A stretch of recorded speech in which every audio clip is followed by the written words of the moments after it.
Hello friends, welcome back to my channel. आज हम पढ़ेंगे हायर एजुकेशन के 3 टॉपिक। पहला, उच्च शिक्षा क्या है। दूसरा, उच्च शिक्षा का भारतीय इतिहास। तीसरा, उच्च शिक्षा के गुणात्मक मानक। उच्च शिक्षा किसी भी देश की शिक्षा का सबसे महत्वपूर्ण स्तर होता है। अर्थात उच्च शिक्षा का अर्थ है समान रूप से सबको दी जाने वाली शिक्षा, या देश की शिक्षा का सबसे महत्वपूर्ण अथवा तृतीय स्तर होता है। उच्च शिक्षा अधिकांशतः विश्वविद्यालयों में दी जाती तथा यहीं से देश एवं राष्ट्र निर्माण की नींव पड़ती है। उच्च शिक्षा कहाँ दी जाती है? विश्वविद्यालय में अथवा महाविद्यालयों में, मतलब यूनिवर्सिटीज़ में अथवा कॉलेजों में। यहीं से राष्ट्र निर्माण की नींव पड़ती है। शिक्षा के उद्देश्य नामक अपनी प्रसिद्ध पुस्तक में प्रोफेसर हवाईडेड ने विश्वविद्यालय का राष्ट्र निर्माण में योगदान के संदर्भ में लिखा है। प्रोफेसर हवाईडेड ने अपनी पुस्तक शिक्षा के उद्देश्य में लिखा है, विश्वविद्यालय ने हमारी सभ्यता के बौद्धिक मार्गदर्शकों को प्रशिक्षित किया है। विश्वविद्यालय ने क्या किया कि हमारी सभ्यता अथवा समाज के जो बौद्धिक मार्गदर्शक हैं उनको प्रशिक्षित किया है, ट्रेनिंग दी है। आ जाते हैं दूसरे टॉपिक पर, उच्च शिक्षा से संबंधित योजनाएं। भारत उच्च शिक्षा का वर्तमान स्वरूप अंग्रेजी शासन की देन है। अर्थात भारत में जो उच्च शिक्षा दी जा रही है वो कोई नई बात नहीं है। प्राचीन काल में गुरुकुलों तथा आश्रमों में गुरु के पास रहकर भी शिक्षा प्राप्त की जाती थी अथवा प्रदान की जाती थी। बौद्ध काल में बिहार तथा सादारामों में उच्च शिक्षा दी जाती थी। नालंदा और तक्षशिला जैसे विश्वविद्यालय वास्तव में इसीलिए विश्व प्रसिद्ध थे। भारत में स्वतंत्रता पश्चात उच्च शिक्षा का विकास तेजी से हुआ।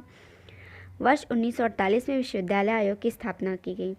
कहने का तात्पर्य है कि उच्च शिक्षा के मानक अथवा उच्च शिक्षा में सुधार लाने के लिए समय समय पर अनेक प्रकार की समिति और योजनाओं का गठन किया गया, जिसमें सबसे पहले 1948 में विश्वविद्यालय आयोग की स्थापना की गई। इस आयोग ने उच्च शिक्षा के विकास संबंधी विभिन्न पक्षों पर अपने सुझाव प्रस्तुत किए। विश्वविद्यालय आयोग ने क्या किया कि उच्च शिक्षा में जितनी भी त्रुटियां थी, जितनी भी कमियां थी, उनसे संबंधित अपने सुझाव प्रस्तुत किए। उसके पश्चात पंचवर्षीय योजनाओं के विकास को प्राथमिकता दी गई, मतलब पंचवर्षीय योजनाओं का गठन किया गया। 1958 में गठित समिति ने ग्रामीण क्षेत्रों में उच्च शिक्षा संस्थानों की स्थापना का सुझाव दिया। पहले क्या होता था कि आज़ादी से पहले हमारे देश में उच्च शिक्षा संस्थान जगह जगह पे नहीं था, अथवा शिक्षा संस्थान भी जगह जगह पे नहीं था। तो ग्रामीण समिति जो गठित की गई उसने क्या किया कि ग्रामीण क्षेत्रों में उच्च शिक्षा संस्थानों के लिए स्थापना की सुझाव दिया। वर्ष 1964 तथा 66 में कोठारी आयोग में अपने प्रतिवेदन में उच्च शिक्षा के विविध पक्षों पर गुणात्मक सुधार लाने एवं उच्च शिक्षा को स्वदेश बनाने के संदर्भ में बहुमूल्य सुझाव प्रस्तुत किया। कोठारी आयोग ने क्या किया? कोठारी आयोग का गठन 1966 तथा 64 में हुआ था। उन्होंने उच्च शिक्षा के विविध पक्षों में गुणात्मक सुधार लाने के लिए बहुत सारे सुझाव दिए तथा उसे स्वदेशी, पहले वो विदेशी उच्च शिक्षा विदेशी हुआ करती थी, पहले उच्च शिक्षा विदेशी हुआ करती थी, जैसे कि मैंने पहले ही कहा कि उच्च शिक्षा विदेशी शासकों की देन है। तो इससे स्वदेशी बनाने के लिए कोठारी आयोग ने बहुमूल्य सुझाव प्रस्तुत किए। इसी प्रकार राष्ट्रीय शिक्षा नीति 1968 प्रतिवेदन एवं कार्य योजनाओं में उच्च शिक्षा उन्नयन, गुणवत्ता सुधारने एवं नव क्रिया प्रारंभ करने के सुझाव दिए। राष्ट्रीय शिक्षा नीति 1968 में गठित की गई और इन्होंने भी उच्च शिक्षा के उन्नयन में गुणवत्ता सुधार लाने के लिए बहुत सारे सुझाव दिए। अब आते हैं उच्च शिक्षा के गुणात्मक मानक पर। उच्च शिक्षा की गुणवत्ता से तात्पर्य शिक्षा के उन समस्त मानकों पर खरा उतरना है जिनको ध्यान में रखकर यह प्रदान की जा रही है। व्यक्ति जब कोई सामान्य जीवन में कोई कार्य करता है तो उसका एक पैरामीटर होता है। यदि वो कोई पकवान भी पका रहा है तो उसका एक पैरामीटर होगा कि इतनी नाप तौल के हिसाब से ही चीज़ें डालनी हैं। उसी तरह उच्च शिक्षा की गुणवत्ता से तात्पर्य शिक्षा के उन समस्त मानकों पर खरा उतरना है जिनको ध्यान में रखकर यह प्रदान की जा रही है। उच्च शिक्षा को प्रदान करने के लिए एक मानक है, एक तय मानक है जिस पे ये प्रदान की जा रही। यदि शिक्षा वर्तमान जीवन की चुनौतियों की कुशलता पूर्वक हल कर देती है, छात्र को अत्यधिक दक्ष बनाती, उसमें आधुनिकतम ज्ञान विज्ञान के कुशलतम उपयोग को संभव बनाती है तथा उसे योग्य बनाती, वह नवीन ज्ञान का सृजन कर सके, तो यह माना जाता है कि शिक्षा गुणवत्तापूर्ण है। क्या कहा जा रहा है कि शिक्षा वो शिक्षा जो बालक को किसी भी चुनौती को कुशलतापूर्वक हल करने योग्य बनाए, दक्ष बनाए, आधुनिकतम ज्ञान और विज्ञान का कुशलतम उपयोग करने के लिए संभव बनाए, इस योग्य बनाए कि वह किसी नवीन ज्ञान का सृजन कर सके, अर्थात कोई इन्वेंशन कर सके। तो ये कहा जाता है कि हाँ, शिक्षा गुणवत्तापूर्ण दी जा रही है। देश में उच्च शिक्षा की गुणवत्ता को बढ़ाने के लिए अंतर्राष्ट्रीय मानकों और दुनिया भर में हो रहे बदलाव को ध्यान में रखते हुए वर्तमान समय में राष्ट्रीय मूल्यांकन एवं प्रत्यायन परिषद अपनी मानकों व मूल्यांकन पद्धति में बदलाव ला रही है, अर्थात नैक का गठन किया गया उच्च शिक्षा में हो रहे त्रुटियों को गुणवत्तापूर्वक सुधार करने के लिए, ताकि विश्वविद्यालय में शिक्षा को समावेशी बनाया जा सके। उच्च शिक्षा की गुणात्मक निश्चित करने के लिए कुछ मानकों का निर्धारण किया गया जो इस प्रकार है। उच्च शिक्षा के गुणात्मक मानक। पहला है पाठ्यचर्या। उच्च शिक्षा की गुणात्मकता सुनिश्चित करने के लिए सर्वप्रमुख मानक पाठ्यचर्या तथा शिक्षा का उद्देश्य है, जिसके आधार पर यह अवगत होता है कि विश्वविद्यालयों तथा महाविद्यालयों में दी जा रही शिक्षा छात्रों के सर्वांगीण विकास में कहाँ तक सहयोगी है।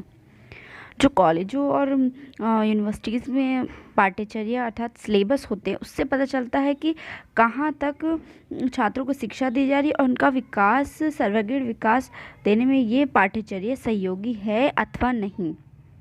दूसरा है शिक्षकों की योग्यता के मानक। विश्वविद्यालयों तथा महाविद्यालयों में शिक्षकों की नियुक्ति किस आधार पर की जाती है। उच्च शिक्षा का एक पैरामीटर ये भी है कि ये पता लगाना कि जिस संस्था में उच्च शिक्षा दी जा रही है वहाँ के शिक्षक को किन पैरामीटरों पर रखा गया है। तीसरा, पाठ्य सहगामी क्रियाओं से संबंधित उपकरण। विश्वविद्यालयों तथा महाविद्यालयों में पाठ्य सहगामी क्रियाओं से संबंधित उपकरण जैसे माइक, स्पीकर, तबला, मंजीरा, हारमोनियम इत्यादि संस्थाओं के पाठ्य सहगामी क्रियाओं के प्रति रुझान को दर्शाता है। चौथा है संसाधन। शौचालय, शुद्ध पेयजल की व्यवस्था, विश्वविद्यालय भवन एवं कक्षा उपकरण की व्यवस्था आदि। महाविद्यालय अथवा विश्वविद्यालय में किस प्रकार के संसाधन हैं। पांचवा है शैक्षिक प्रशासन। विश्वविद्यालयों तथा महाविद्यालयों में शैक्षिक प्रशासन एवं शैक्षिक व्यवस्था आदि का मूल्यांकन। जहाँ उच्च शिक्षा प्रदान की जा रही है उस विद्यालय अथवा विश्वविद्यालय का शैक्षिक प्रशासन, शैक्षिक व्यवस्था कैसी है तथा छात्रों को उत्तीर्ण अनुत्तीर्ण किन मानकों पर किया जा रहा है। छठा है अनुशासन स्तर। विश्वविद्यालय तथा महाविद्यालयों के प्रशासन एवं अनुशासन के लिए निर्धारित मानदंड एवं समिति अथवा प्रोक्टोरियल बोर्ड आदि की व्यवस्था। मतलब उस महाविद्यालय का प्रशासन कैसा है, छात्रों को किस तरह से अनुशासित किया जाता है। सातवां है विश्वविद्यालय अथवा महाविद्यालयों की उपलब्धि। किसी भी देश की उच्च शिक्षा की गुणवत्ता तथा शिक्षा का उद्देश्य उस संस्था की उपलब्धि अथवा वहाँ शिक्षा प्राप्त करने वालों की उपलब्धि पर निर्भर करता है। अर्थात इससे तात्पर्य ये है कि विश्वविद्यालय महाविद्यालय में किस तरह छात्र पहुँच पा रहे हैं, वहाँ की शिक्षा कितनी गुणवत्तापूर्वक है और वहाँ के छात्रों की उपलब्धि क्या है, वहाँ के शिक्षकों की उपलब्धि क्या है, उन पर निर्भर करती है। उपरोक्त विवरण से स्पष्ट है कि नैक तथा अन्य संस्थाओं ने शैक्षिक प्रक्रियाओं में संस्था का प्रदर्शन, पाठ्यक्रम चयन एवं कार्यान्वयन, शिक्षण, अधिगम एवं मूल्यांकन तथा छात्रों के परिणाम, संकाय सदस्यों का अनुसंधान कार्य एवं प्रकाशन, बुनियादी सुविधाएं तथा संसाधनों की स्थिति, संगठन, प्रशासन व्यवस्था, आर्थिक स्थिति, छात्र सेवा इत्यादि से गुणवत्ता के मानदंड को संप्रेषित किया जाता है। मूल्यांकन एवं प्रत्यापन को मूलतः किसी भी शैक्षिक संस्था की गुणवत्ता की स्थिति को समझने के लिए प्रेरित किया जाता है। नैक के द्वारा क्या किया जाता है, मूल्यांकन एवं प्रत्यापन के लिए किसी भी शैक्षिक संस्था को गुणवत्ता के लिए प्रेरित किया जाता है। So that's all for today. Please like, share and subscribe to my channel. Thank you.